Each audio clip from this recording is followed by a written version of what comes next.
Magandang tanghali po sa lahat. Tayo nagbabalik ulit dito sa ating munting channel. Ayan. Para mag-discuss ulit ng another coins kung magkano na ang kanyang mga presyo sa ating mga online selling. At isa naman tayong kolektor. Ayan po. Magandang tanghali po sa lahat ng mga numismatis po, lahat ng kolektor po dyan. Ayan, magandang tanghali po sa inyo lahat. Ang pag-usapan po natin ngayon ay sikat na sikat noon na 1 peso po. Ayan, ni Dr. Jose Rizal. Ayan. Year 1974 ang ating pag-uusapan. Ayan. Ayan po, makikita nyo po dyan ang lumasilyo po ng BSP. And then isang leon, isang agila po, nakabukang pakpak, yung tatlong bituin. Yan, simbolo po ng leon na yan ay simbolo po ng Espanya. Yung agila po ay simbolo po ng Amerika. Yung tatlong bituin po, Luzon, Visayas, Mindanao, sa atin po yan. Ayan, baka hindi nyo po alam.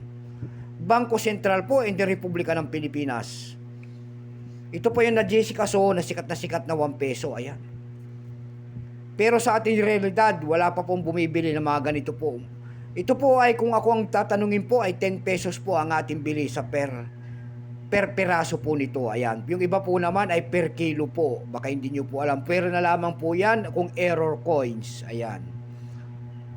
Magpapasalamat lamang tayo sa lahat ng ating mga tagapagsubaybay dito sa ating munting channel ko po. Ayan, maraming salamat sa inyo. Lalo na po yung ating mga subscriber dyan. Thank you so much at magandang tanghali po sa inyong lahat and God bless. Yun naman po, hindi pa po nakapag-subscribe dito sa ating munting channel. Anyayaan ko lang sana kahit malaking bagay na po tulong sana ang inyong magagawa. Baka pwede naman makisuyo sa inyo. Pakipindot naman po sana ang ating subscribe button, like and share para ma-update ko kayo sa mga latest ko pang gagawin mga video po. Tignan natin to kung magkano ng kanyang mga presyo sa ating mga online selling. Pero bago yan, kilalanin mo muna natin siya.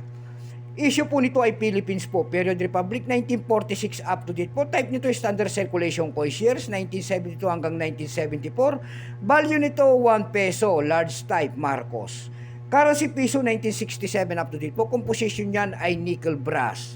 May bigat lamang itong 4.45 grams, may habang 33 mm. May kapal po naman itong 2.17 mm. Hugis po niyan ay bilog, syempre. Orientation ay coin alignment.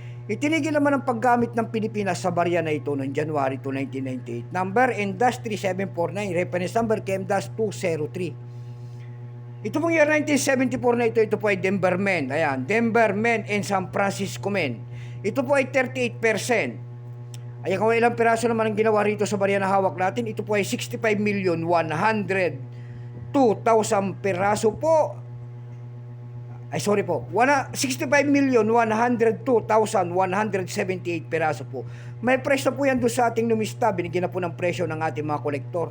Yung kanyang fine po ay 15 pesos. Extra fine 30. Almost uncirculated ay 41. Uncirculated ay 48. Dako naman tayo sa kanyang mga presyo sa ating mga online selling tulad ng ab.com.